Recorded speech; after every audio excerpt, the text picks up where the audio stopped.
All right. I, Mayor Matt Girding, called the May 6th, 2024 City Council meeting for the City of Somersworth to order. Clerk, will you please call the roll? Councillor Pepin, Yep. Vincent, Yep. Gibson, Here. Verity Catanzaro, Here. Mishu, Here. Witham, Here. Goodwin, Here. and Cameron. Excused. All right. Councillor Pepin will lead the council in the Pledge of Allegiance.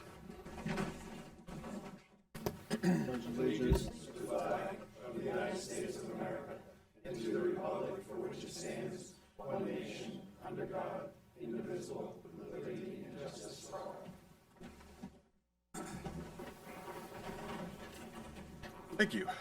Next on the agenda is a recognition of our Indigenous people, our Native Ancestral Americans. This meeting takes place on Indokina, which is the unceded traditional ancestral homeland of the Abenaki, Pennacook, and Wabanaki peoples past and present. We acknowledge and honor with gratitude the land, waterways, living beings, and the Albinak, the people who have stewarded Indokina throughout the generations. Item 4 on the agenda are any scheduled public hearings. We have none tonight. Brings us to agenda item 5, which is comments by visitors. Somersworth City Council and Mayor's Office welcome all visitors and encourage you to voice your opinions and views at council meetings. In accordance with Council Rule 7C, a time limit of 5 minutes per person shall be in effect unless the council wishes to suspend the rules. Speaker shall not enter into debate with any person, the mayor, council members, city manager, or department heads. Typically, council rules do not allow for electioneering during public comment period. However, without objection from the council, I would ask that any candidate for the vacant city council seat that we'll be voting on tonight be allowed to speak during this time as well. So is there anyone who wishes to speak tonight? Anyone who wishes to make public comment? Thank you. Again, make sure you state your name and ward in which you live in the microphone. Good evening, Laura Berry, Ward 4. I have put my name forward for the open city council seat. I just wanted to say hello again. Most of you do know me. I ran at the previous election for an at-large council seat. I was the next runner up for a spot, so I hope you keep that in mind. I very much look forward to working with council in this capacity, but I know you have a lot of good people who have put their names forward, so I know this is not an easy decision. But as always, if this doesn't work out, you will not be rid of me. I'm on many boards, and I definitely air my opinions. So, thank you. Thank you. All right. Others who wish to speak tonight? Thank you. Again, please just state your name and the ward in which you live.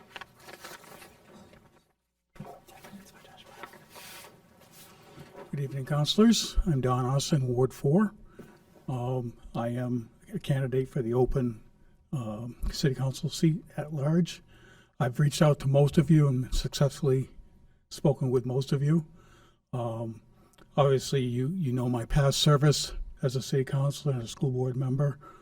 I'm still interested in contributing. I think that it's important that we continue to build on the foundation that has been established over the last 10 years. I think we need to realize that we are one community. All of our elected officials need to work together for a common interest.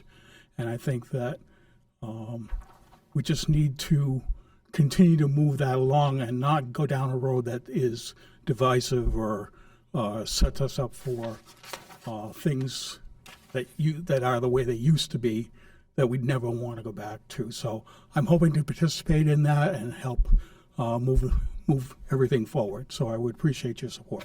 Thank you. Thank you. And anyone else who wishes to speak tonight? Thank you. And again, state your name and the ward in which you live.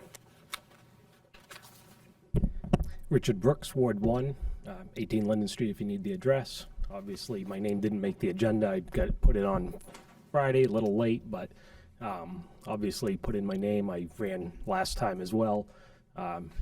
As you know, I've been involved at the Historic District and Zoning Board for many years.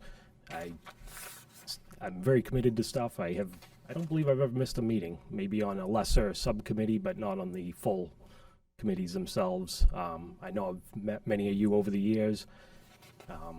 I hope my dedication speaks for itself, and please consider me. Thank you. Thank you. Anybody else who wishes to speak tonight? Anybody else? All right, seeing none, we will move on to agenda item 6, which is the approval of the consent calendar. Chair will obtain a motion to approve the consent calendar, which includes minutes of the city council meeting held on April 15th, 2024, as well as the minutes of the city council special budget meeting held on April 22nd, 2024. Do I have a motion? Councilor Pepin.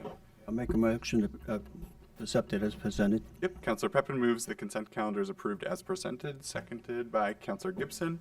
Question for the council is the adoption of the consent calendar. If you are in favor of the motion, you will state by saying aye. If you are opposed, you will state by saying no. All those in favor? Aye. All those opposed? Ayes appear to have it. Ayes have it. Consent calendar is adopted.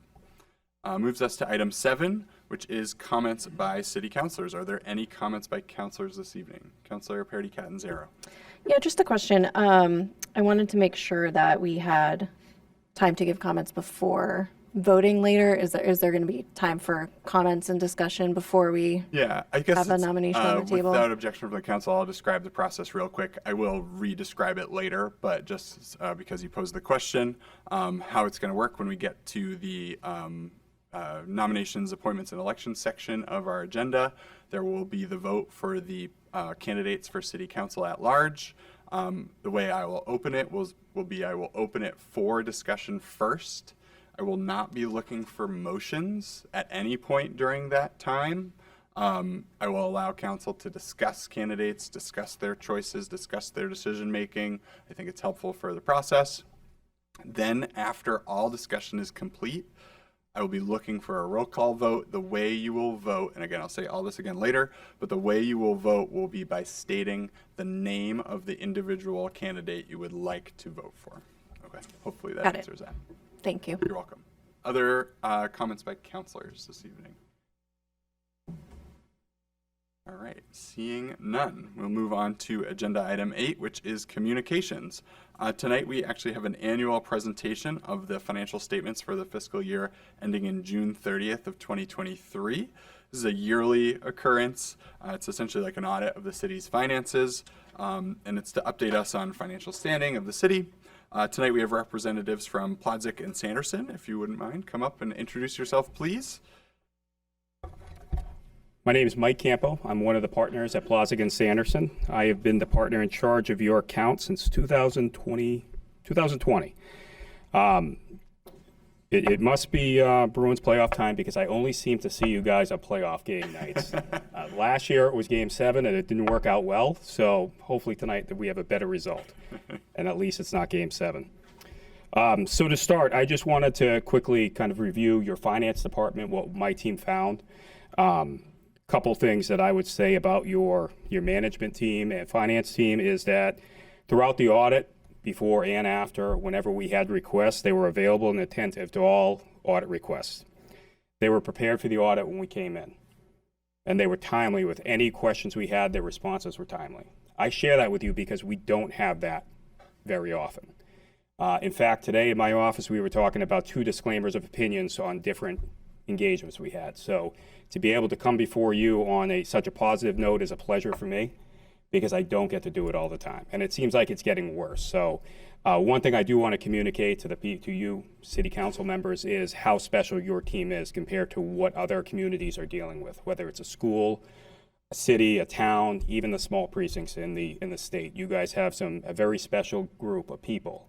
And I extend that over to the school district as well. I think the world of Scott, Barbara Ross, and Katie Krause and their teams, they really work very hard.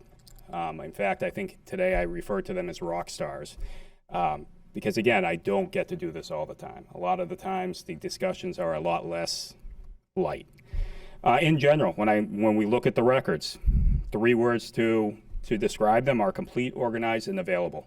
Again, we can't always say that. I had one client today that we're asking for the same records we were asking for in September.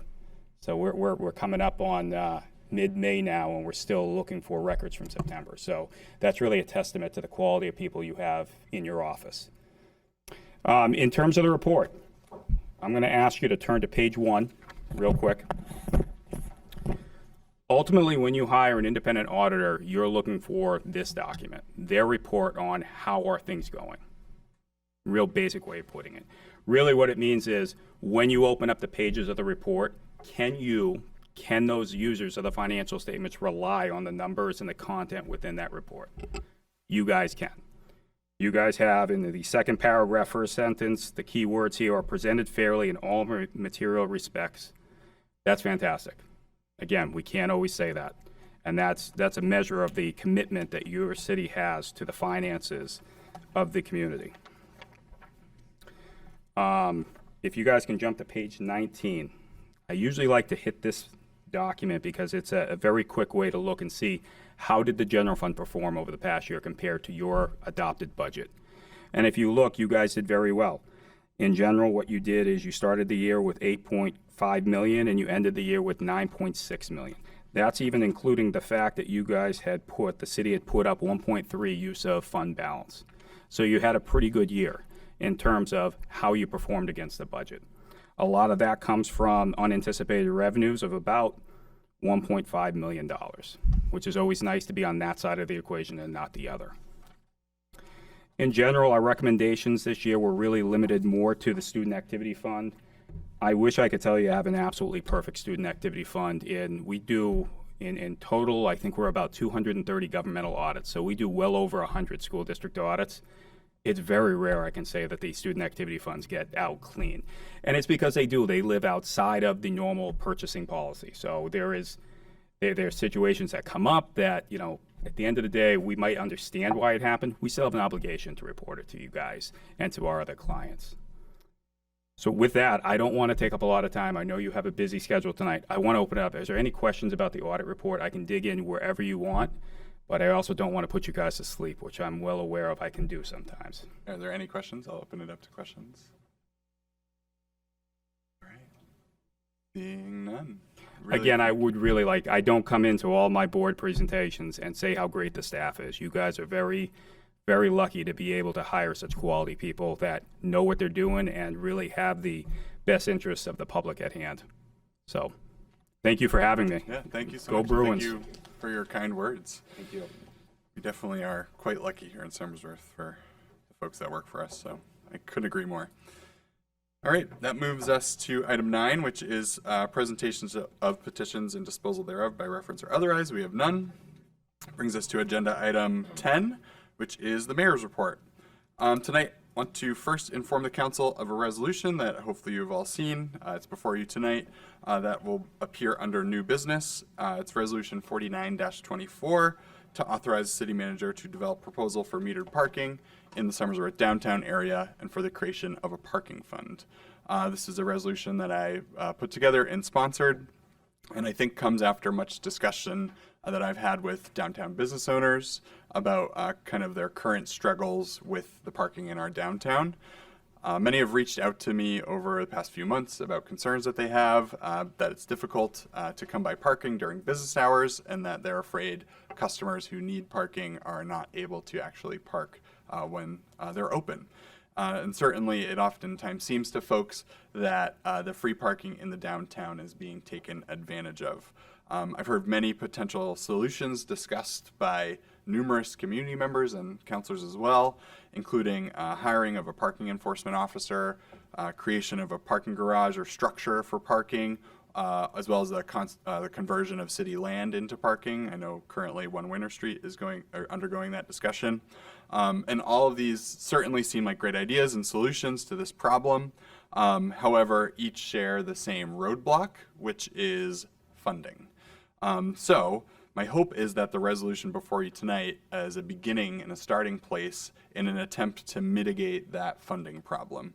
By installing parking meters in our downtown, it can not only help to more easily prevent people from abusing the free parking with a simpler, more cost-effective solution, but can also create a revenue stream which can be utilized for any parking-related expenses. By creating the parking fund that I mentioned in the resolution, it could be filled with revenue generated from the meters, and then the city can have a pool of money that is dedicated to paying for necessary expenses related to and either improving parking in the downtown, And, if down the road in 5 to 10 years, we decide we need a parking structure, there's a pot of money that could be utilized to pay for that. It could also help pay for our parking enforcement officers if we do find that we need to hire more. And again, ultimately, the goal is to boost economic development and benefit the downtown businesses. So certainly want to be clear that this resolution does not make any final decisions or immediate changes about parking in the downtown. It only instructs the city manager to investigate and develop a potential proposal, which would again include a number of yet undetermined items, such as where the meters should go, what their rates are, et cetera, et cetera. And then as a council, you would then decide on that proposal when it's brought forward in the future, and the details of that at that time.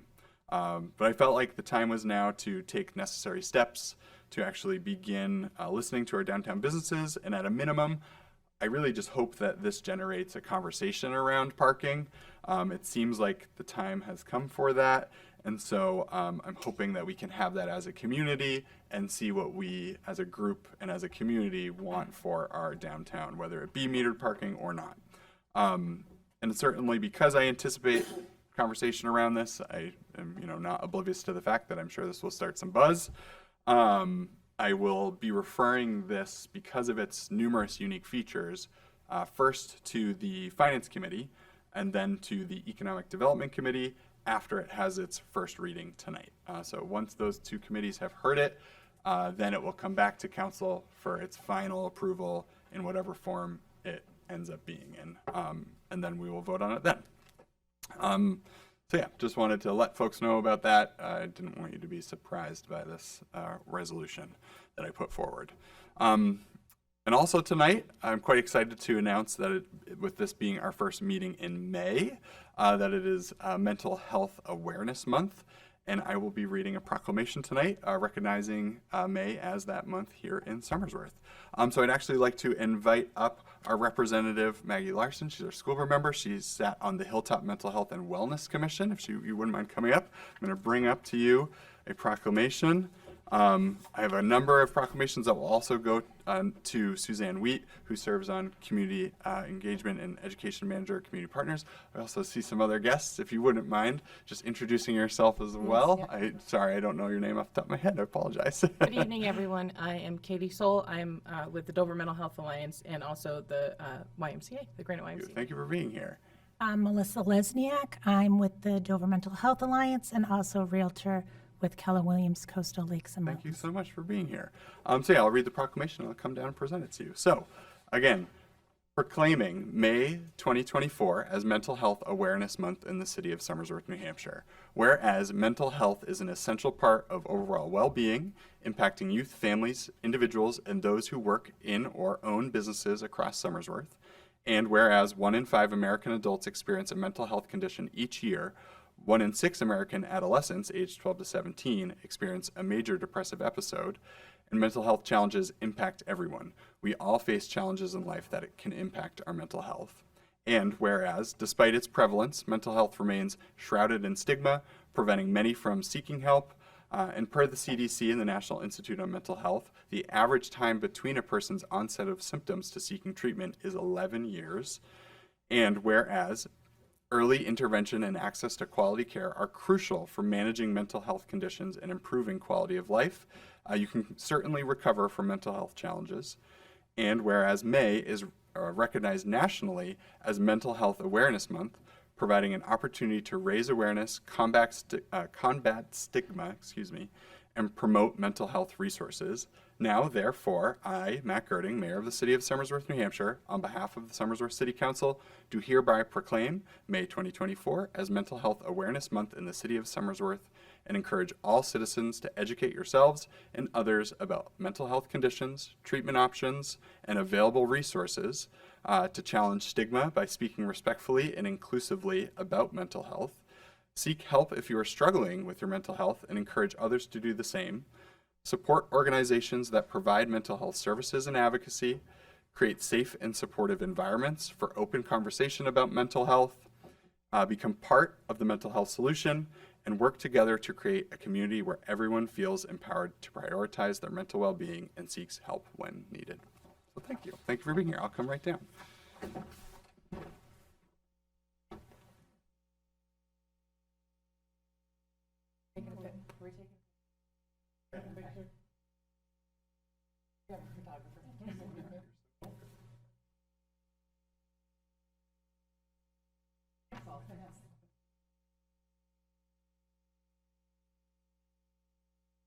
Thanks. And thank you for all the work that you all do. Encourage mental health awareness.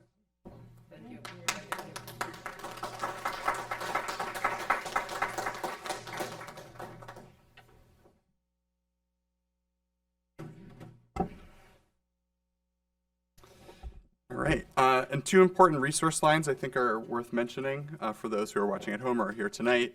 For mental health or substance use crises, please call or text the New Hampshire Rapid Response Access Point line at 833-710-6477. I'll say that again, it's 833-710-6477. And if you or someone you know is experiencing thoughts of suicide, please call the National Suicide Prevention Lifeline at 988. Again, that is 988. But yeah, this thus concludes my mayor's report tonight. Thank you. Brings us to agenda item 11, which is reports of standing committees. I'll start off with the Finance Committee, Chairman Witham. No report. Thank you. Next is Government Operations Committee, Chairman Michoud. No report this evening. Great, thank you. Next is Economic Development Committee, Chairman Goodwin. Yes, Your Honor. Economic Development met directly before this meeting this evening. We had a number of agenda items, the first of which was discussing a recent public forum we had with the community on the reuse of One Winter Street. So the committee reviewed the comments we received during that meeting and discussed the merits of three general options that were discussed, which was open space, parking, and/or seeking redevelopment via the reissuance of a more targeted RFP. And after some good discussion, the committee agreed that it was worth one more go at the RFP round with a more targeted RFP that will be detailed in the resolution put before council and how we're going to tailor that. But that was approved to move forward, so the council will be seeing a resolution to authorize the city manager to issue an RFP for One Winter Street, soliciting development of a small housing-based or mixed-use type project, given the development constraints of that site. I would note that on the the parking conversation, I think parking was probably a second choice fallback, and open space lacking a proponent for programming was third. So we also discussed Stratford Regional Planning Commission's forthcoming parking study of the downtown, and talked about scoping for that area. It's a study that's going to be undertaken for public parking spaces, municipal parking spaces, so on-street or municipally owned parking lots. Once we have dates for that study, we will be looking for members of the public to volunteer to aid in counting those parking spaces, so keep your ears open for that. And then the final agenda item was discussing traffic calming measures in the downtown, including speeding in the downtown and crosswalk safety. So we talked extensively about this, and actually directly before this meeting, unrelated to the committee meeting, a number of councilors mentioned that they've had close calls in downtown crosswalks recently, which is very relatable for folks that frequent the downtown.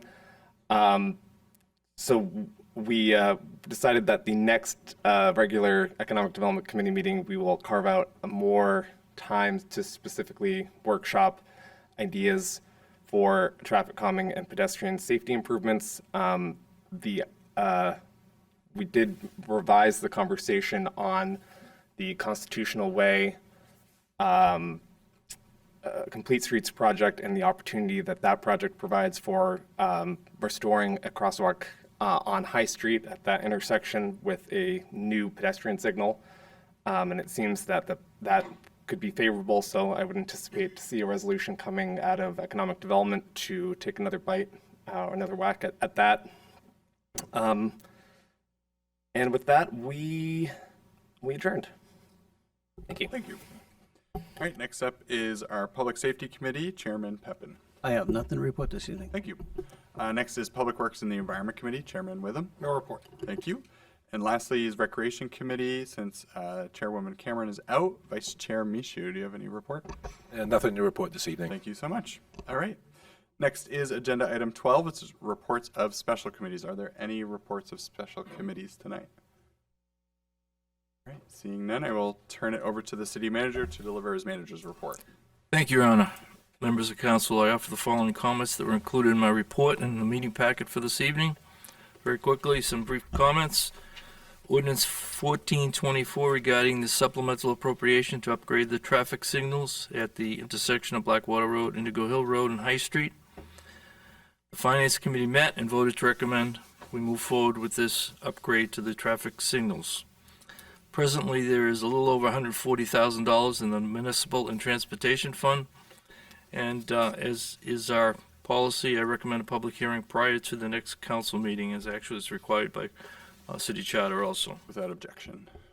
Thank you, Your Honor. Rolling into resolutions, the first one, 4324, authorizes the manager to execute a lease agreement extension with the company out of Cortland, New York, which has been leasing building space at the Somersworth Water Treatment Facility for quite a few years, probably a couple, 3 decades actually. I provided you some information from the representative of that firm, and they're requesting approval from the city to extend their lease at 9 Wells Street for an additional 6 months in order to move their equipment out and close out their operations here. So this will be the last extension you would see, obviously. I provided you a copy of the proposed lease amendment and also the proposed lease extension, and also the actual one that ends on June 30th, 2024, so you would be authorizing it to move forward to the end of December of 2024. 4424 in regards to Textile Lane, E91 Committee is recommending you move forward with this approval. The next resolution, 4524, regarding authorizing the city's use of funding for from the Municipal and Transportation Fund to upgrade those traffic signals that I just mentioned. I provided you a memorandum for Public Works Director Mike Babinski that provides more details on the required signal modifications for dedicated left turns, as well as equipment upgrades that would be needed and their associated costs. Resolution 4624 is in regards to authorizing the manager to enter into a grant agreement with the United States Department of Housing and Urban Development for a grant to provide fire training and fire equipment for the Somersworth Fire Department. I provided you a memo from Interim Fire Chief Mark Delmer. He's no longer interim when we have a new fire chief, Matt Moore. His memorandum provided details of the fire training and equipment that we would move forward and purchase, and I gave you at least the cover page of the grant agreement that we received. So we have $120,000 to spend. Public Safety Committee Chairman Marty Pepin will be calling a meeting to discuss this grant in further detail. Obviously, once passed, we'll have to go out to bid, use bidding procedures or state bids, and come back for some of those purchases. So if the Public Safety Committee members can rally around us and pick a date, that would be appreciated. Resolution 4724 is in regards to authorizing the manager to amend the lease agreement with Sober Sisters Recovery by recognizing the organization's name change to Malley Farm for Women, and also amend a Section 3 use of property. Their executive director mentioned this request at the Saturday, April 6th budget workshop. I did provide you a copy of the lease with the changes redlined. There's only a couple small changes, if you will, or significant changes in regards to the emission. Resolution 4824 to authorize the manager to convey a distribution easement to Public Service Corporation of New Hampshire doing business as Eversource and Consolidated Communications of Northern New England Company LLC on city-owned property off Blackwater Road. I provide you a copy of the Eversource request and draft easement deed. And quite frankly, although the request came from Eversource, it's really coming from Amoresco in order to supply power on our solar array that's going over the Superfund site. So it's part and parcel of that project in order to move forward and tap into the grid. The next resolution, 4924, is in regards to what Mayor Girding spoke to, the metered parking. Resolution 5024 authorizes the manager to acquire property adjacent to Jules Bisson Park via a lot line adjustment with Public Service Company, again, doing business as Eversource. I provide you some information that sort of outlines what's needed, a map showing the lot line revision, a memorandum from planning technician Dana Crosley that provides details regarding the need for this action, and I would respectfully request the council consider waiving its rules to provide a second reading and vote this evening so that we can expedite this needed action for placement on the planning board meeting this month, May 15th. As provided in that memorandum that Dana outlined, our grant needs to be closed out by the end of the month, and it took staff more than a couple of months to work with Eversource and get them committed to giving us this excess land so that we could, actually home plate was in Eversource's land. So we had to extend it so that our park could really be on city property. So I didn't build it. I did not build it.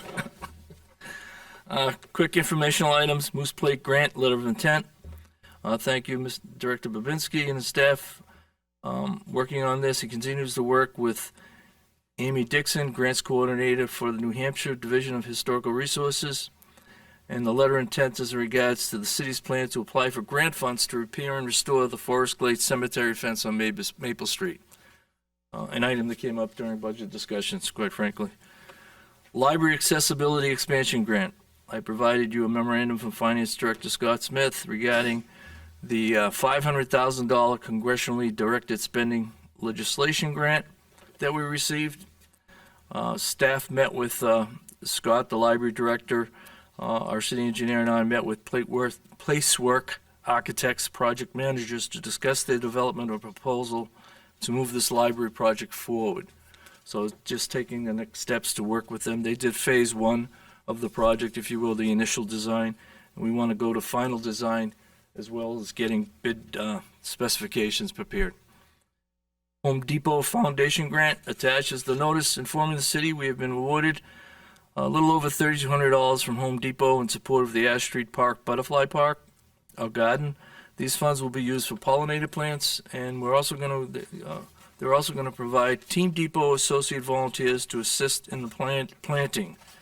So they've been a good partner. They've helped us out at the community gardens up at our Malley Farm, and they also helped us last year with helping us with phase one of the Butterfly Park, and they continue to be committed to helping the city in this community engagement project. Thank you, Your Honor. Thank you. A lot of great stuff. All right. Brings us to agenda item 13, which is nominations, appointments, and elections. Under nominations, appointments, and elections, in accordance with Council Rule 17 appointments, the following are being introduced this evening and placed in nomination. Paul Rubitis for reappointment as member of the Planning Board with a term to expire May 2027. Mark Richardson for reappointment as member of the Planning Board with a term to expire May 2027. George Poulin for reappointment to the Historical District Commission with a term to expire April 2027. In accordance with Council Rule 17, appointments and nominations, the nominations will remain open until the next regular scheduled meeting.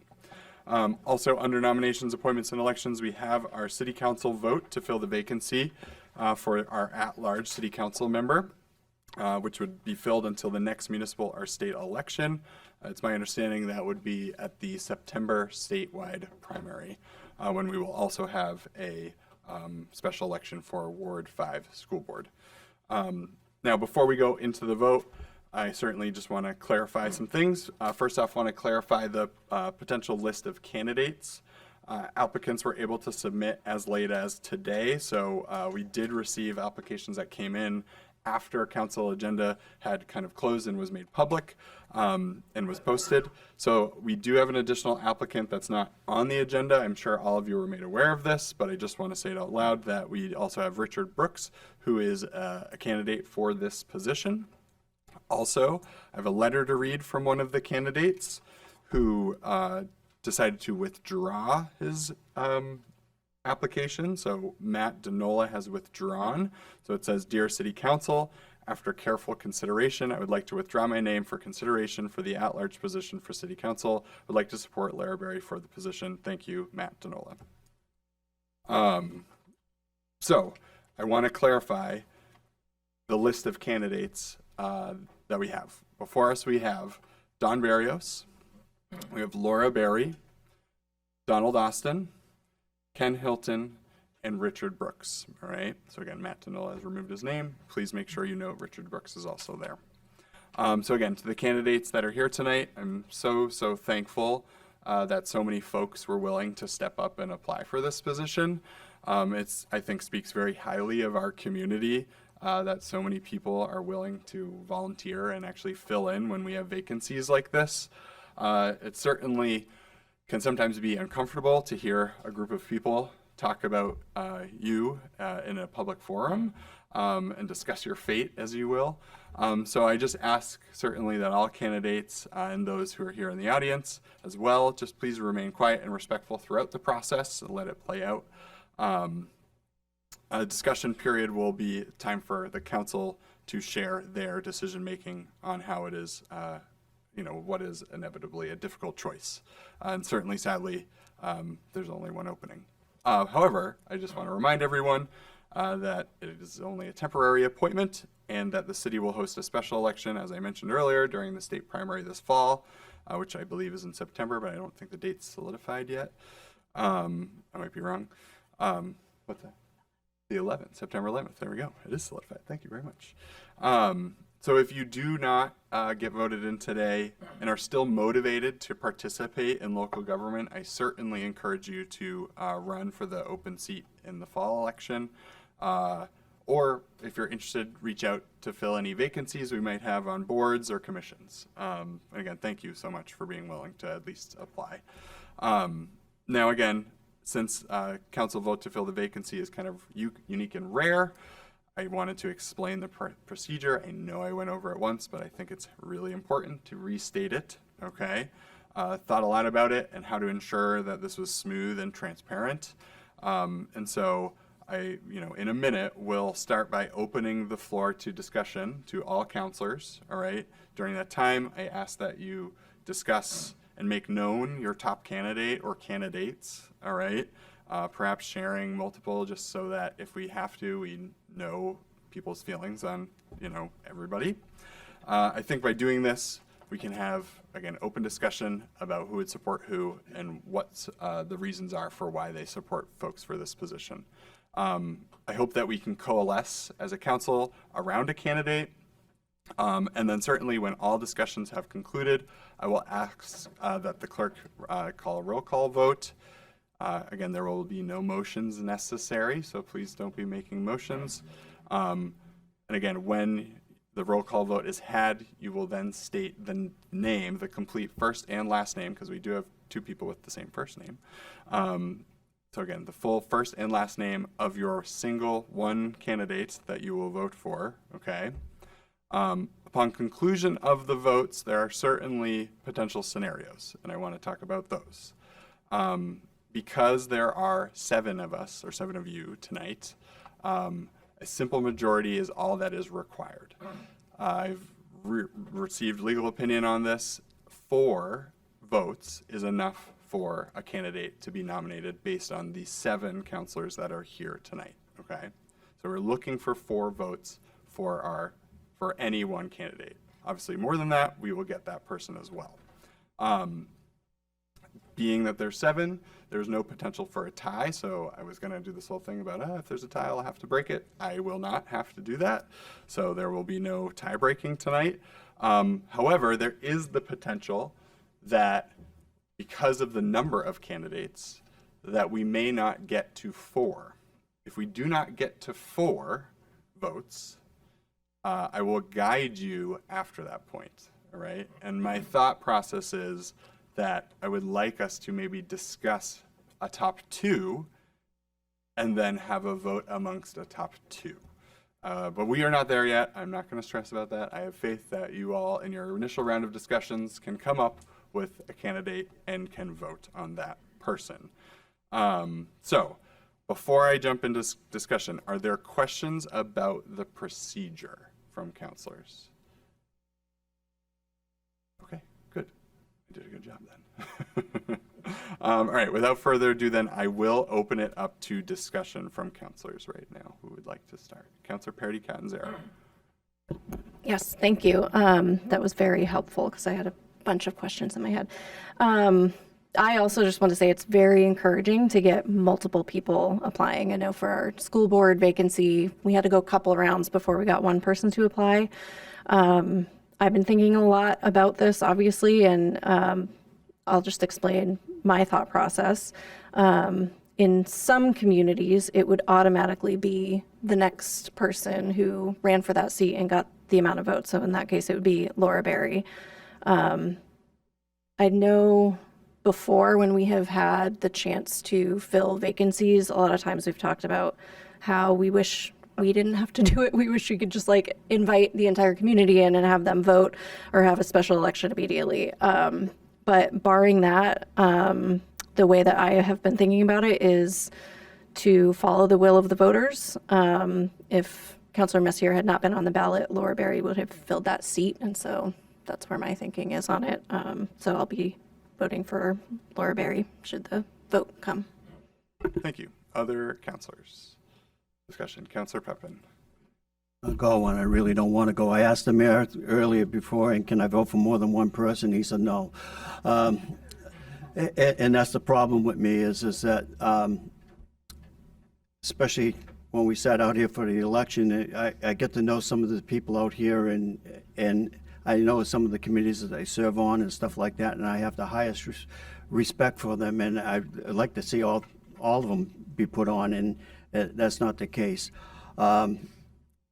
I kind of have to go with the people that I worked with the longest, that I know has given his heart and soul to the city of Somersworth. So I'm kind of like leaning to Don Austin, just because of his experience on the school board.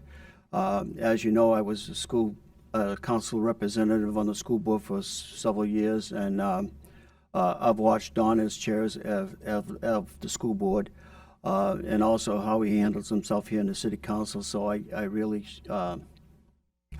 that's the reason why I kind of like have to go to Don, even though I even had a campaign poster of another candidate that's out there sitting there, and it irks me that that I have to go with Dawn on this decision, and it really bothers me. So that's where I'm leaning right now. Thank you. Other counselors? Yes, Counselor Michoud. Thank you, Your Honor. I know Councilor Weather mentioned that the worst thing we have to do is budget season. I agree with him wholeheartedly. I'm not sure he'll agree with me on this one, but putting somebody else into office is the second worst thing, because we have a lot of good candidates here, and like Councilor Pepin said, I wish we could put more on, but unfortunately we can't. Myself, I have to go with my right-hand man, literally. Don Austin has been helping me since he got on council, especially in my early days on council. He guided me through a lot of things and helped me figure out stuff on my own. I really appreciate it, so I'm leaning towards Don. Thank you. Thank you.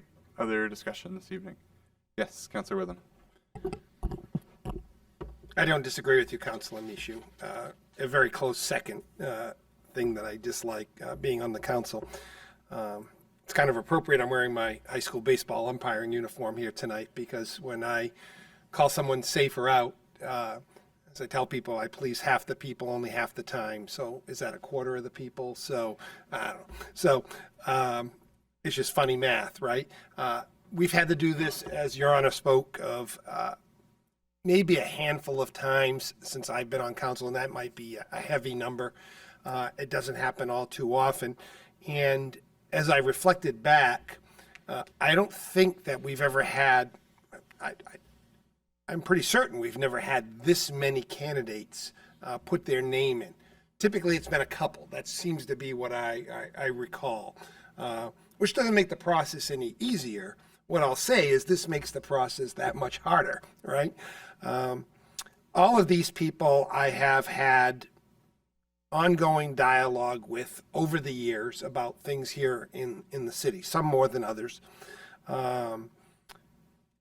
Every one of these candidates cares deeply about the community and would serve this vacancy very, very well. My thought process when I've done this before is, who would I vote for if this were on the ballot? And that's kind of how I go about it. In this particular case, I do like the experience of Dawn Austin. I will say my number 2 is Laura Berry for the reasons that were articulated by Councilor Parity Catanzaro. But again, any of them I think would be a welcome addition to this body. So it's kind of where my mind is. Thank you. Thank you. Other discussion? Yes, Councilor Goodwin. Thank you. Yeah, I first would like to thank the folks that have put an application in. It's great to see interest in participating in government and contributing to the city. So I'm pleasantly surprised and happy that we have selection. While that it may make it harder. I guess I'm just going to echo what Councilor Parity Catanzaro has said earlier, in that my first choice would be Laura Berry, and the context for that is largely that she ran for this office for an at-large seat, of which Councilor Messier has vacated, and she was the next highest vote getter. So in many communities, this would have defaulted to her if that was how our ordinance was written. It's not. The will of the people has been, in my opinion, taken. There was an election, and she was the next highest vote getter, and some 700 plus people voted for her to join this body. And in the special election forthcoming, whoever we nominate, one hopes is going to run in that special election, and one hopes that the people reaffirm either their prior votes or our decision for continuity. I wouldn't want to appoint somebody that I did not feel like was well suited or likely to win the special election, because it would be more disruptive than helpful. And Laura Berry, to me, is that person, because the folks have already shown confidence in her. I also have confidence in her. I serve on the HDC with her, and she runs those meetings very efficiently and judiciously, with kindness and insight, and campaigned alongside her as well, and got to know her a bit as a person, and am favorably impressed. And not to, no dig on any of the other candidates. I think there are many redeeming qualities amongst them, but Laura is my choice. Thank you. Other discussion? Councilor Vincent. Thank you, Your Honor. Tough decision, but I'm gonna go with Laura Berry. Thank you. Other discussion this evening? Yes, Councilor Gibson. I appreciate the logic being used by the other councilors. I'm kind of betwixt and between. I understand the will of the people, but again, what is important is the other people that are before us weren't running in that election. So it's hard to say what Can the you will make sure your mic's on, Councilor Gibson? I'm sorry. Getting a signal that can't be heard. So it's hard to say what the will of the people would have been if that were the case. So I have to say that I want to go with the person that I feel comfortable with, who has plenty of experience and has been a great contributor to the welfare of this community, always taking the city's needs as the top priority. So I'm going to support Don Austin. Thank you. Other comments by councilors? Yes, Councilor Parity Catanzaro. Yeah, it's so helpful to hear how people make this decision because it's difficult. I just wanted to note as well that I didn't anticipate this, but just hearing that Matt Denola also withdrew, and through his support behind Laura Berry also added to my just assurance that I feel like she's the right one to support. I also hadn't thought about the continuity piece, which again affirms my my choice of Laura Berry, just knowing that she has received over 700 votes, far more than others have received in their respective elections. But again, yeah, I think we'd be well served by any of them. But I appreciate this conversation. Thank you. Other discussion, comments? All right, last chance. Okay, I will call on the clerk for a roll call vote. Again, for clarity's sake, please state the full name, first and last, of the candidate in which you will be voting for. Counselor Pepin, Donald Austin. Vincent, Laura Berry. Counselor Gibson, Don Austin. Parity Catanzaro, Laura Berry. Mishu, Don Austin. Witham, Don Austin. Goodwin, Laura Berry. All right. So with 4 votes, we have our new city councilor, Don Austin. Congratulations. All right. And again, Don, please stay at the end of the meeting. We're going to actually do your oath of office tonight, if that's okay with you. Sorry to hold you, but now you're a counselor, so you got to stay. And again, thank you to all the other candidates. Appreciate, once again, the support that you all have for the city council and this community and your willingness to participate. So thank you. All right. That brings us to agenda item 14, which is items that have been laid upon the table. We have none. Brings us then to 15, which is unfinished business. We also have none. And then brings us to item 16, which is new business. We have a lot. First up is ordinances. The chair recognizes the clerk for a first reading on ordinance 14-24, which is a supplemental appropriation to upgrade the traffic signals at the intersection of Blackwater Road, Indigo Hill, and High Street. City Clerk. Ordinance number 1424, supplemental appropriation to upgrade the traffic signals at the intersection of Blackwater Road, Indigo Hill Road, and High Street. May 6, 2024, the City of Somersworth ordains that pursuant to Section 7.7A of the City Charter, the annual budget for the City of Somersworth for fiscal year 2023-2024 is amended as follows. Appropriate $36,000 from the Municipal and Transportation Fund to the Capital Outlay section of the General Fund budget as follows. Original budget, $192,000. Amendment, $36,000. Revised budget, $228,000. Approved as to funding, Scott A. Smith, Director of Finance and Administration. Recorded by Kristen LePan, City Clerk. Background, this ordinance appropriates the funding to upgrade the traffic signals at the intersection of Blackwater Road, Indigo Hill Road, and High Street, and modify the configuration of the traffic signals to provide a dedicated left turn movement for Blackwater Road and Indigo Hill Road onto High Street. This ordinance requires a public hearing and requires a 2/3 majority vote of the City Council after the public hearing, subject to Section 7.4.1 and Section 7.7A of the City Charter. This ordinance shall take effect upon passage, sponsored by Councilors David A. Witham and Martin Pepin, and approved by the City Attorney. Thank you. Ordinance 14-24, having been read a first time, will remain in first reading Point of until the order. next regularly scheduled meeting, where we will also have a public, oh my God, I lost my train of thought. Hearing, thank you. I was like, could not come up with that word.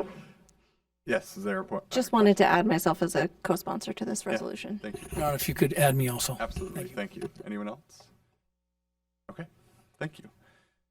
All right. That brings us now to resolutions.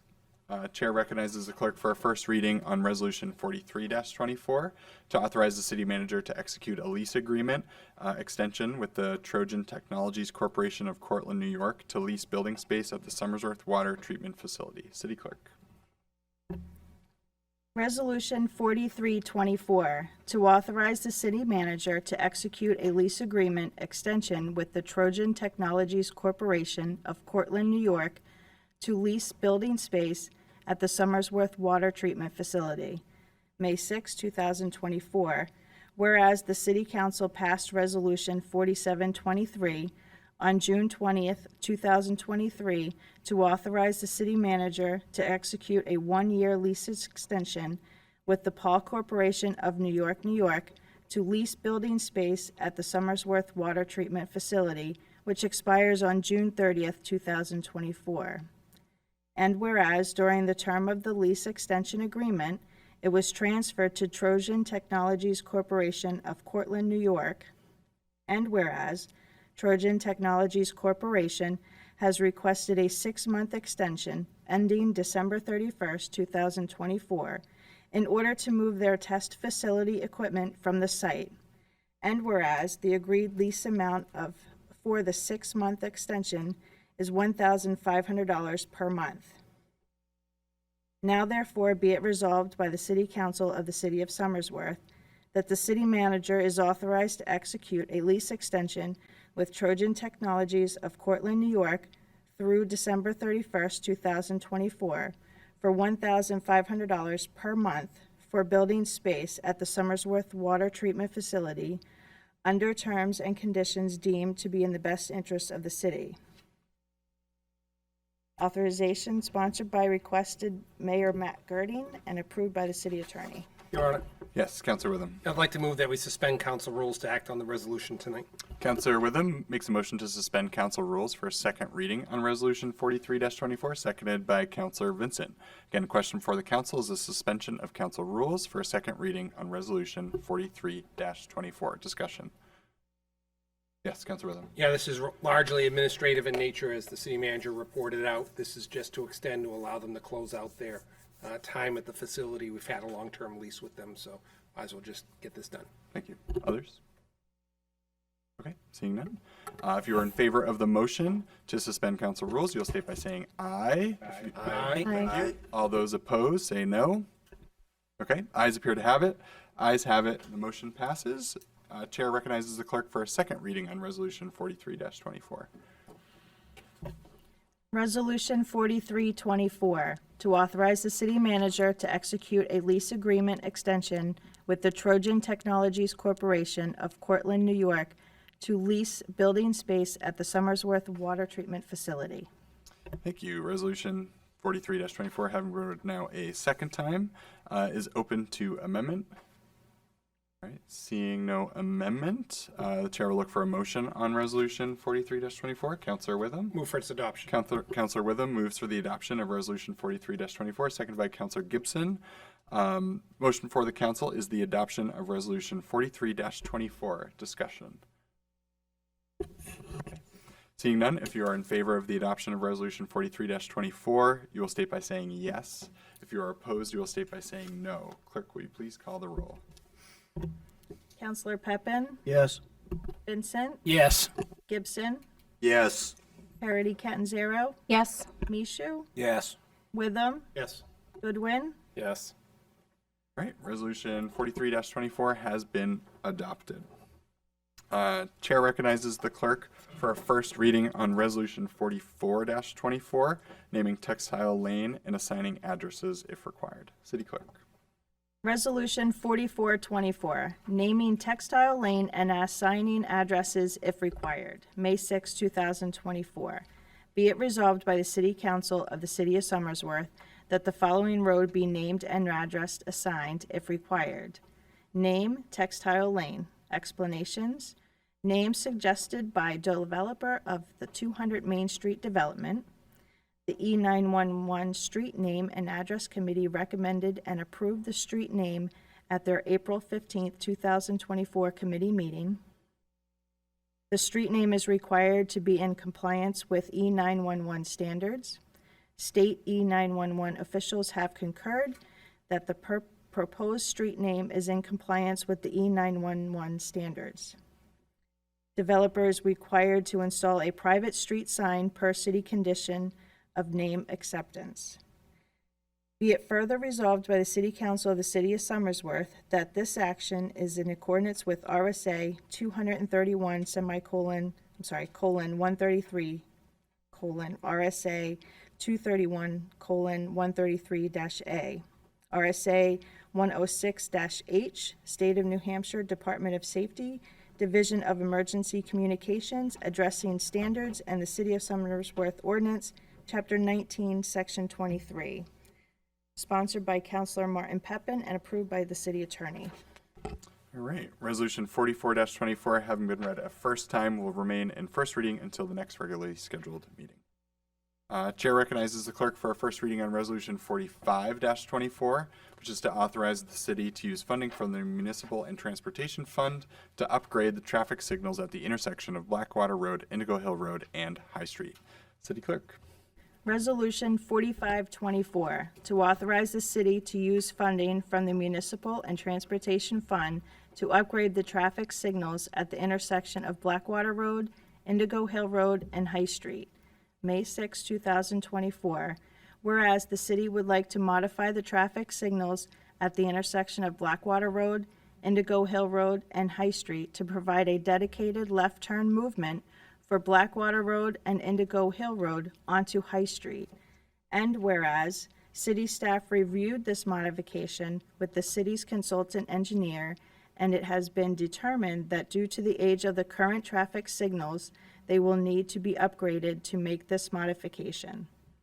And whereas city staff requested quotes for this upgrade and recommends contracting with Electric Light Company of Cape Natick, Maine, for construction costs in the amount of $30,000, and Sebago Technics of South Portland, Maine, for design costs in the amount of $2,500. And whereas the Finance Committee reviewed the recommendation with city staff and supports contracting with Electric Light Company for an amount of $30,000 and Sebago Technics for an amount of $2,500. And whereas the Finance Committee also recommends adding an amount of $3,500 to this project for contingencies and authorize the city manager to increase the project cost to amount not to exceed $36,000 if needed and determined to be in the best interest of the city. And whereas the Finance Committee recommends utilizing the Municipal and Transportation Fund for this project, and whereas the City Council is designated as agents to expend these funds. Now therefore be resolved by the City Council of the City of Somersworth that the city may utilize an amount not to exceed $36,000 from the Municipal and Transportation Fund to upgrade the traffic signals at the intersection of Blackwater Road, Indigo Hill Road, and High Street. Sponsored by Councilors David A. Witham, Martin Pepin, and approved by the City Attorney. Great, thank you. Resolution 40. Your Honor? Yes. Motion to suspend rules to move this to a second reading tonight. Councilor Perry Catanzaro makes a motion to suspend council rules for a second reading on Resolution 45-24. Is there a second? Seconded by Councilor Gibson. Again, question for the council is the suspension of council rules for a second reading on Resolution 45-24. Discussion. Yep, Councilor Witham. Yeah, I appreciate the urgency, but this requires a public hearing to use the Municipal Transportation Fund, so I don't think we can do that logistically. Thank you. Other discussion? I guess my other discussion is that true? It's a resolution and not an ordinance, so I didn't realize that this needed a public hearing for that specific fund because it's not just general directly fund. tied to the ordinance that's before us and will be heard at the next meeting. I don't. Got it. But My urgency is it's a safety thing every time I go through that intersection, but if it needs a public hearing, obviously I can withdraw my motion. Councilor, hold on, yeah, we're city going to manager. refer to the city manager first just to get a solid answer because I think he's got one, and then we'll go to some others. Yes. Go The resolution does not need a public hearing, but the supplemental appropriation needs a public hearing. So if, I appreciate wanting to expedite it, I would have liked to have too, but we wouldn't be able to save any time because we couldn't do anything until we had the funding to move forward. So the net effect wouldn't be advantageous. Got it. I can withdraw. Okay, we have the motion is withdrawn. Is this? Councilor Gibson? Second withdrawn. All right, thank you. All right, with that said, Resolution 45-24 will remain in first reading until the next regularly scheduled meeting. Chair recognizes the clerk for a first reading on Resolution 46-24 to authorize the city manager to enter into a grant agreement with the United States Department of Housing and Urban Development for a grant to provide fire training and equipment for the Somersworth Fire Department. Resolution 4624, to authorize the city manager to enter into a grant agreement with the United States Department of Housing and Urban Development for a grant to provide fire training and equipment for the Somersworth Fire Department, May 6, 2024. Whereas the city of Somersworth applied for a grant with the United States Department of Housing and Urban Development for funding for a fire training tower in the amount of $120,000. And whereas the city of Somersworth has received notification of a grant award for this purpose. However, the actual cost was far greater than the grant award, and the city declined the grant for the training tower and requested permission to repurpose the grant for other fire department training and equipment. And whereas the city received notification that it may repurpose the grant and utilize the grant award for other fire department training and equipment. And whereas the grant proceeds will be used to purchase a new rescue boat, fire training simulator, training props, and an electric vehicle battery suppression system. And whereas the grant is a 100% grant and does not require any city matching funds. Now therefore be it resolved by the City Council of the City of Somersworth that the city manager is authorized to execute any documents and agreements necessary for the grant's execution, and take any and all other such actions relative to this grant determined to be in the best interest of the city. Sponsored by Councilor Martin Pepin and approved by the city attorney. Thank you. Resolution 46-24, having been read a first time, will be referred to the Public Safety Committee. Chair recognizes the clerk for a first reading on Resolution 47-24 to authorize the city manager to amend the lease agreement with Sober Sisters Recovery by recognizing the organization's name change to Malley Farm for Women and amend Section 3, Use of Property. City Clerk. Resolution 4724, to authorize the city manager to amend the lease agreement with Sober Sisters Recovery by recognizing the organization's name change to Malley Farm for Women and amend Section 3, Use of Property. May 6, 2024. Whereas the City Council passed Resolution 1816 on December 7, 2015, to authorize the city manager to enter into a 20-year lease agreement with Sober Sisters Recovery to lease city property located at 45 Malley Farm Road. And whereas Sober Sisters Recovery has requested the following amendments be made to the lease agreement with the city. Change the name of the organization to Malley Farm for Women and have that reflected accordingly in the lease agreement.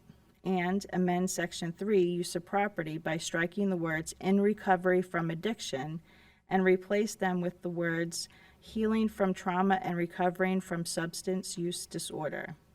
Now therefore be it resolved by the City Council of the City of Somersworth that the city manager is authorized to amend the lease agreement with Sober Sisters Recovery by recognizing the organization's name change to Malley Farm for Women and amend Section 3, Use of Property. Sponsored by Councilor Richard Michaud and approved by the city attorney. Thank you. Resolution 47-24, having been read a first time, will remain in first reading until the next regularly scheduled meeting. Chair recognizes the clerk for a first reading on Resolution 48-24 to authorize the city manager to convey a distribution easement to Public Service Corporation of New Hampshire, also known as Eversource, and Consolidated Communication of Northern New England Company, LLC, on city-owned property off Blackwater Road. City Clerk.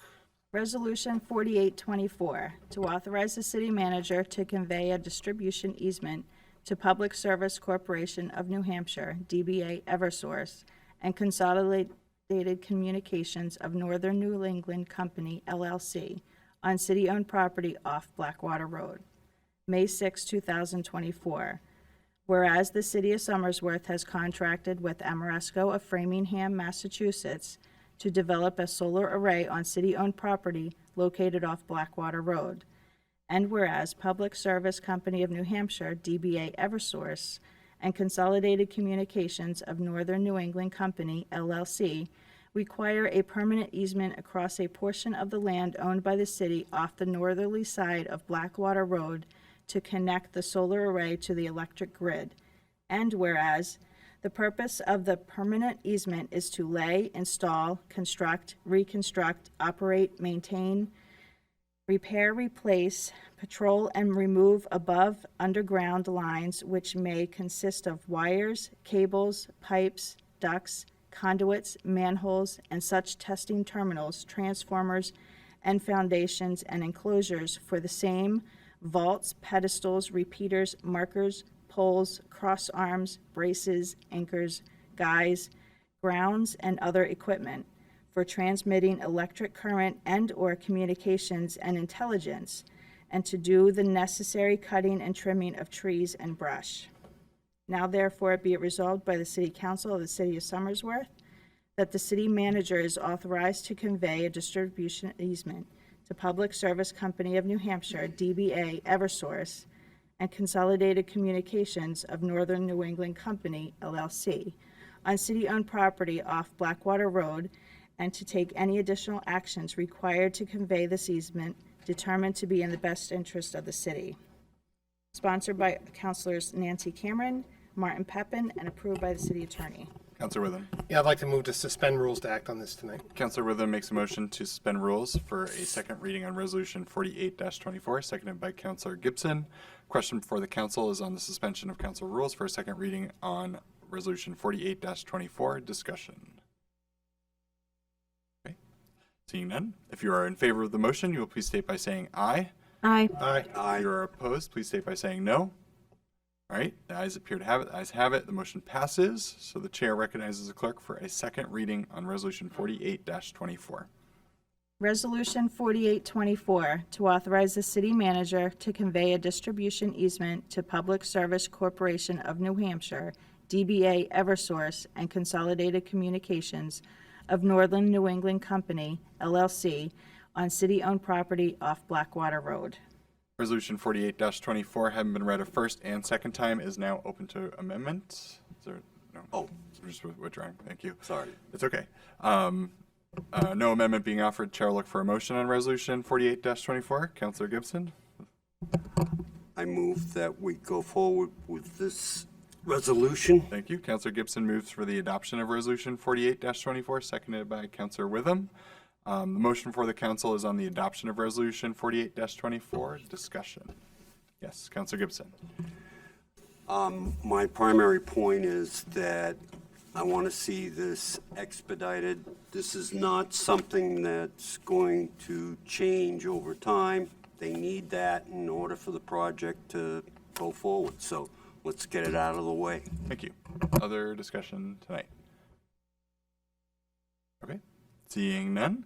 If you're in favor of the adoption of Resolution 48-24, you will state by saying yes. If you are not, you will state by saying no. City Clerk, will you please call the roll? Counselor Pepin, Yes. Vincent, Yes. Gibson, Yes. Parity Catanzaro, Yes. Mishu, Yes. Witham, Yes. Goodwin. Yes. All right, Resolution 48-24 has been adopted. All right, brings us to Resolution 49-24 to authorize the city manager to develop proposals for metered parking in the Somersworth downtown area and the creation of a parking fund. City Clerk. Resolution 4924, to authorize the city manager to develop proposals for metered parking in the Somersworth downtown area and the creation of a parking fund. May 6, 2024. Whereas the city of Somersworth will be completing a vehicle parking assessment in partnership with the Stratford Regional Planning Commission that will detail the city's parking needs, challenges, and opportunities for growth. And whereas the city's downtown business community has requested that the city begin to address ongoing challenges with the downtown parking And whereas a mix of metered and free parking spaces in the Somersworth downtown can help mitigate parking challenges as well as raise funds to pay for increased parking enforcement and other parking-related expenses. And whereas metered parking spaces will create additional revenue that should be encumbered in a dedicated parking fund.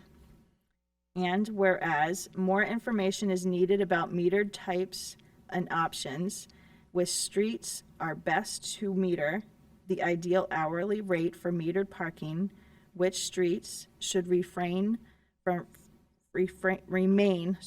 free parking, necessary changes to parking ordinances for implementation, cost-related and purchasing meters, the possibility of a robust residential parking permit program, potential revenue estimates, potential enforcement needs, and the creation of a parking section on the City of Somersworth website. Now therefore be it resolved by the City Council of the City of Somersworth that the city manager is authorized to complete any needed research and outreach relative to developing a metered parking plan and parking fund for the City of Somersworth, and to take any or all other such actions that are determined to be in the best interest of the city. Sponsored by Mayor Matt Girding and approved by the city attorney. Thank you. Resolution 49-24, having been read a first time, will now be referred to the Finance Committee for review, and then afterwards to the Economic Development Committee. Chair recognizes the clerk for a first reading on Resolution 50-24 to authorize the city manager to acquire property adjacent to Jules Bisson Park via lot line adjustment with Public Service Company of New Hampshire, also known as Eversource. City Clerk. Resolution 5024, to authorize the city manager to acquire property adjacent to Jules Bison Park via a lot line adjustment with Public Service Company of New Hampshire, DBA Eversource. May 6, 2024. Whereas the City Council adopted Resolution 8-20 on August 5, 2019, to authorize the city manager to enter into a grant agreement with the State of New Hampshire Department of Land and Cultural Resources for a Land and Water Conservation Fund grant to make improvements at Jules Bison Park. And whereas a portion of the project scope required the city to have Jules Bison Park surveyed, and whereas the survey revealed that a portion of the ball field was actually on property owned by Public Service Company of New Hampshire, DBA Eversource.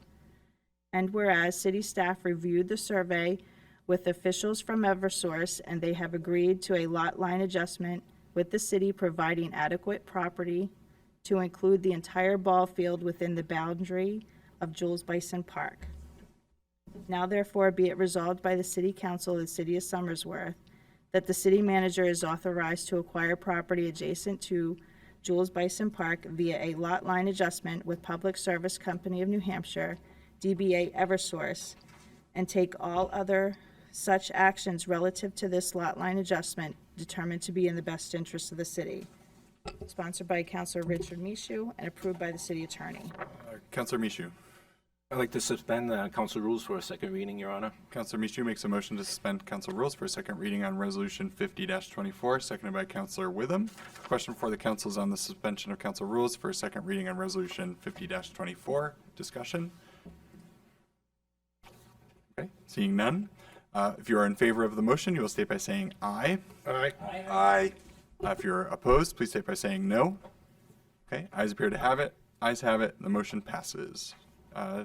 Chair will recognize the clerk for a second reading on Resolution 50-24. Resolution 5024, to authorize the city manager to acquire property adjacent to Jules Bison Park via a lot line adjustment with Public Service Company of New Hampshire, DBA Eversource. Resolution 50-24, having been read a first and second time, is now open to amendments. Amendment, Councilor Michaud. No, I just want to make a comment that I think we should be moving forward with this. It's a good idea to get home plate off of Eversource's property and put it back in city property where it belongs. I agree. So, thank you. Yeah, but are there other amendments quickly, though, before I jump to the motion? Okay. No amendments being offered. Chair will look for a motion on Resolution 50-24. Councilor Pepin? For the adoption. Councilor. Resolution 50. Councillor Pepin moves for the adoption of Resolution 50-24, seconded by Councillor Michoud. Again, motion before the council is on the adoption of Resolution 50-24. Discussion. All right, seeing none. If you are in favor of the adoption of Resolution 50-24, you will state by saying yes. If you are not, you will state by saying no. City Clerk, will you please call the roll? Councillor Michoud, Yes. Witham, I was about to say play ball. Yes. Goodwin, Pepin, Yes. Vincent, Yes. Gibson, Yes. Parity, Catanzaro. Yes. All right, Councillor Witham, now you can say it. There you go. All right, well done. Thank you, Amy. My God, that was maybe the longest one we've ever had. A lot of reading. Well done. Thank you. All right. That brings us to agenda item 17, which is comments by visitors. Again, the City Council and the Mayor's Office welcome all visitors and encourage you to voice your opinions and views at council meetings. In accordance with Council Rules 7-C, a time limit of 5 minutes per person shall be in effect unless the council wishes to suspend the rules. Speaker shall not enter into a debate with any person, mayor, city council member, city manager, or department heads. Is there anyone who wishes to speak? Again, thank you. Again, if you wouldn't mind saying your name and ward in which you live. Richard Brooks, Ward 1. Thank you for considering me tonight. I know this is never an easy decision.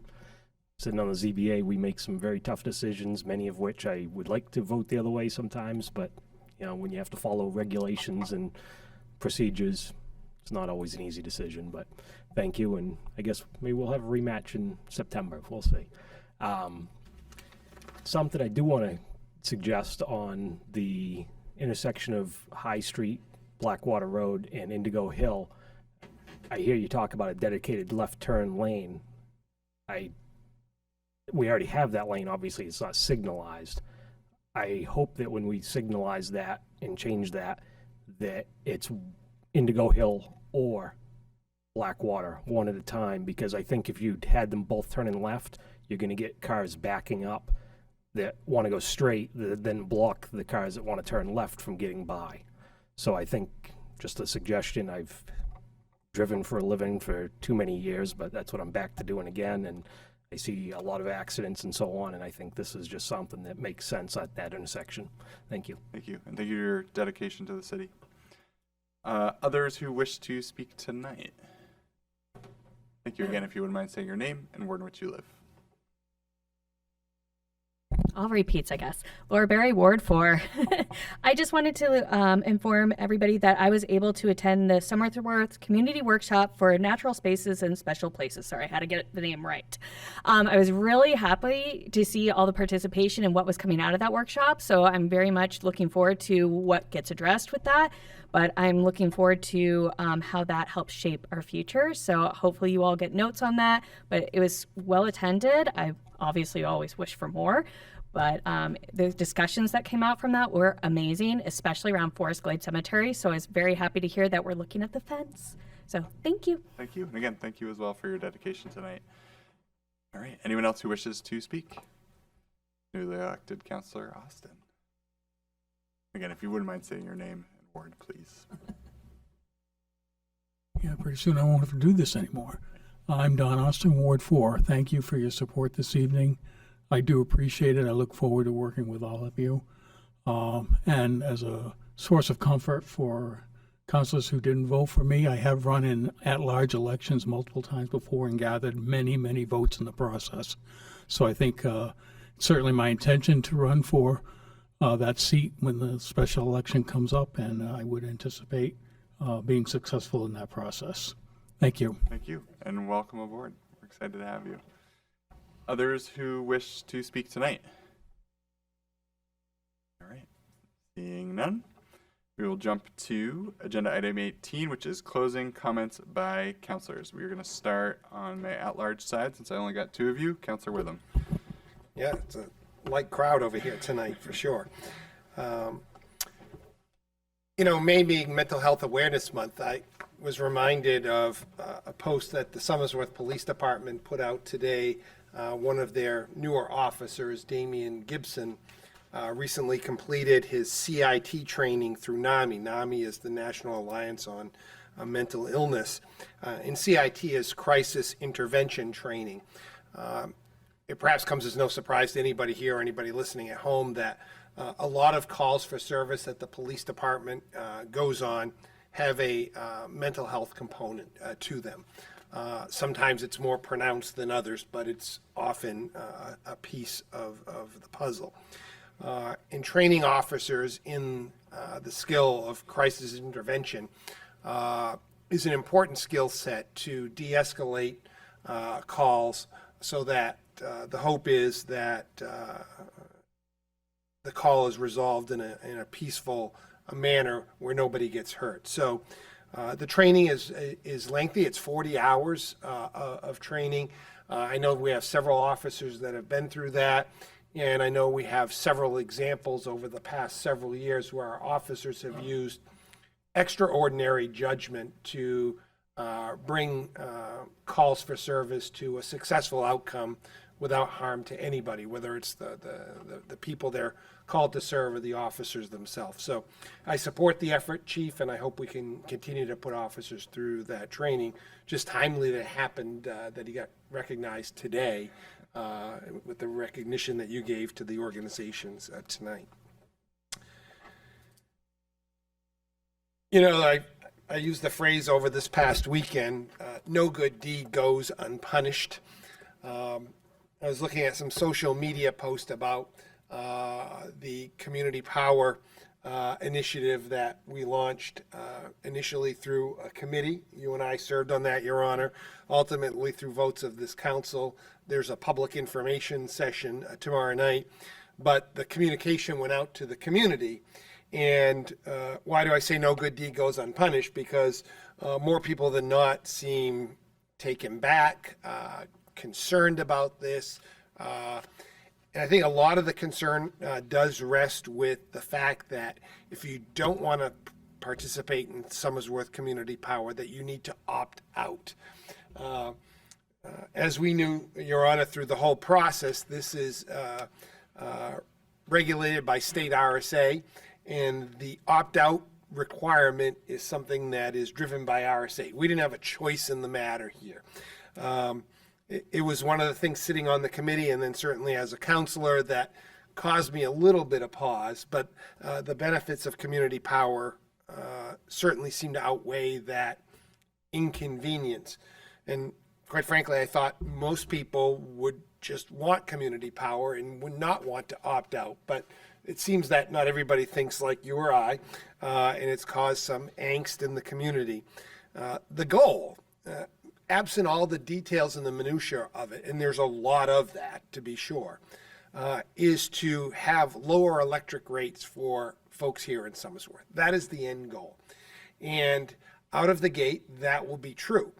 Although Eversource rates have come down since we started this journey, the rates will still be lower with Somersworth Community Power.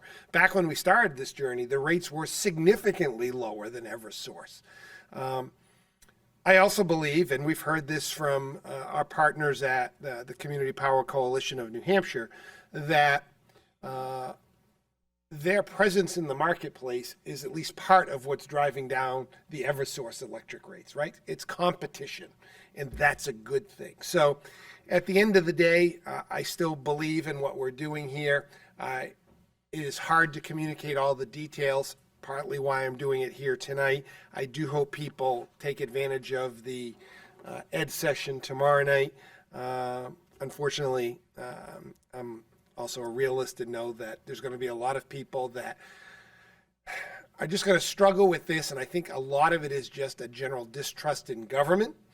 They have this distrust taste in their mouth for whatever reason.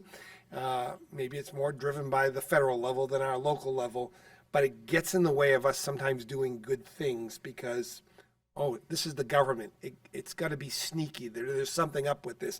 Trust me, there's not. The intent is very good, and hopefully we get it. And it's going to be televised tomorrow night, so that'll at least hopefully help to get the word out with regard to that. So in the same category of no good deed goes unpunished, the road paving work has been underway for a couple of weeks now. A lot of time and effort on Pleasant and Silver and Fremont streets.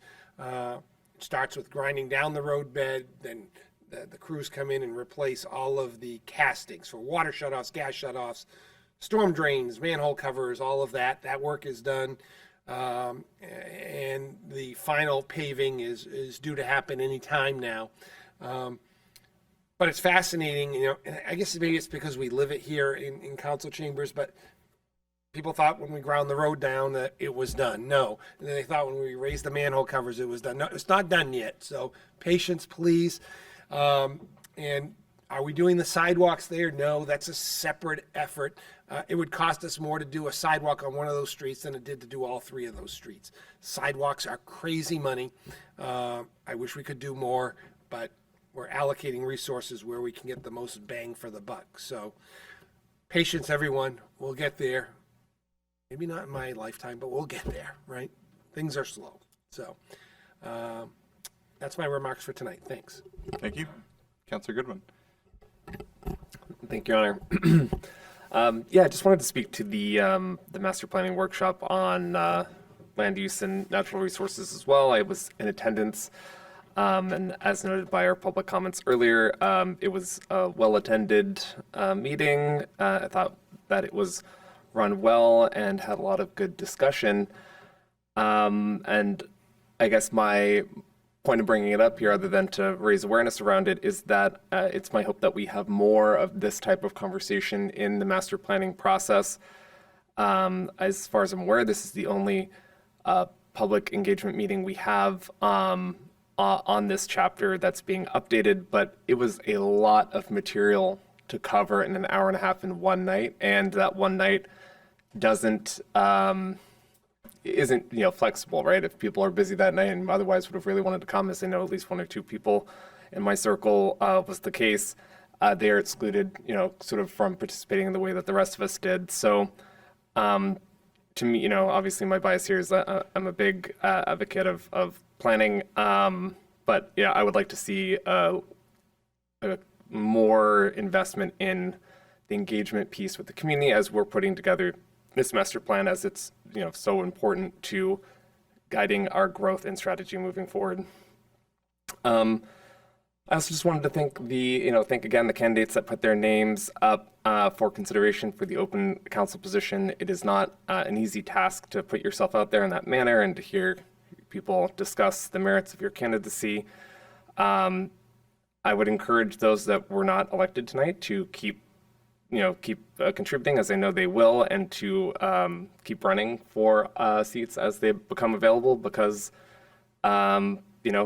challenging incumbents is what keeps incumbents doing good work, and they need to be challenged. So by all means, please try and take our seats.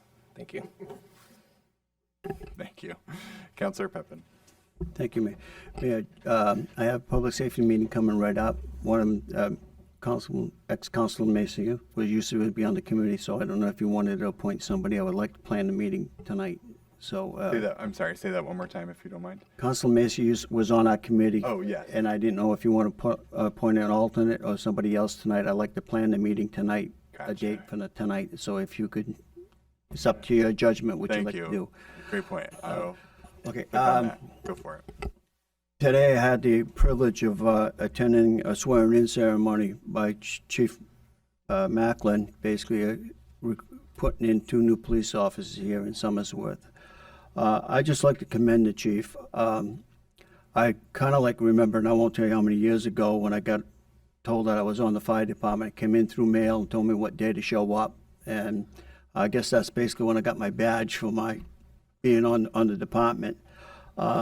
It is so nice to see the display that the chief puts up. He has a banner out back with the Somersworth Police Department on the back of it, and he has the swearing-in ceremonies, and then he has families actually pin the badges onto the new recruits, and it's something that is very, very nice. I mean, this city hall, this council chambers was full of relatives and people that know each other and stuff like that.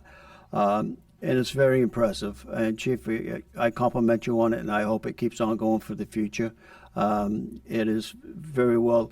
It recognizes our employees, and it also shows that guys, the police officers that are off duties are coming in and showing up for the swearing in. It shows the support that these new recruits are going to get throughout the department. So I appreciate it. I hope it keeps on going. And the second thing is they had swearing in for Chief Matt Moore. This place was packed. I mean, you couldn't have found a seat. They were out in the hallways and everything else. He is so well respected. There was chiefs from all over the place and firefighters. I think their whole department showed up. They were all standing up here and back in support of the chief. I wish Matt the best of luck. I know he's not going to need any luck because he's very, very qualified in doing the job. I know he has the support of all the local chiefs in the area by listening to some of them talking to me and stuff like that. And I'm sure he would do a fine job. So that's all I have tonight. Thank you. Thank you. To your point, Councilor Pepin, is my plan to appoint our newly elected councilor, Don Austin, to the 3 committees, or standing committees that Councilor Messier had served on. So that would be the Public Works Committee as vice chair, Public Safety Committee as an active member, and the Finance Committee as an active member. So I'll make those appointments right now. There you go. You're welcome. All right, Councilor Benson. Thank you, Your Honor. Councilor Pepin said it all. Great. Thank you, Councilor Gibson. I'll second Councilor Vision, second of Councilor Pepin. A third, if you will. Councilor Parity Catanzaro. Can always count on me to break the trend. Yeah, I thank you, Councilor Goodwin, for bringing up the master planning session. I was incredibly disappointed I could not make it. I was hoping that we would be able to have more opportunities. We found out about this roughly a week before it was going to happen, and unfortunately I had work things that I could not get out of, but I really hope that we have additional opportunities for that, because I think that's one of the most important things that we can do with our master plan is engage the public. Also want to thank everyone for who applied. Welcome Councilor Austin, and yeah, that's it. Cool. Thank you so much. And lastly, Councilor Michu. Yeah, thank you, Anna. I just want to mention that back on April 24th, was a Wednesday, I was invited by Mr. Kevin Don and members of the Conservation Committee to do a site walk down the Malley Farm of the trail system that's out there. And also in attendance was the New Hampshire Fish and Game. They're thinking about trying to get a grant through the New Hampshire Fish and Game and reestablishing some of the trail system out there, because there's a lot of overgrowth, all fallen trees. The trails aren't really that marked that well, so they're going to be in the process of trying to get a grant through them so we can redo it. But what I want to get to is, while I was in conversation with one of the members of the New Hampshire Fish and Game, she was telling me that she was also involved with releasing of the New Hampshire cottontail bunnies. She said that the site here at Malley Farm is the most successful one so far that she had. So kudos for us. That's it. Thank you. Awesome. Great news. I love to hear that. All right. Thank you. That brings us to item 19, which is future agenda items. Are there any agenda items requested for future meetings? Okay. Seeing none. Next is number 20, public or non-public sessions. We have none. And last is 21, adjournment. We got Councilor Gibson moves to the City Council stand in adjournment until the next regularly scheduled meeting, seconded by Councilor Parity Catanzaro. Question for the council is adjournment. If you are in favor, you will state by saying aye. If you're opposed, you will state by saying nay. All in favor? Aye. All opposed? All right, we will stand in adjournment.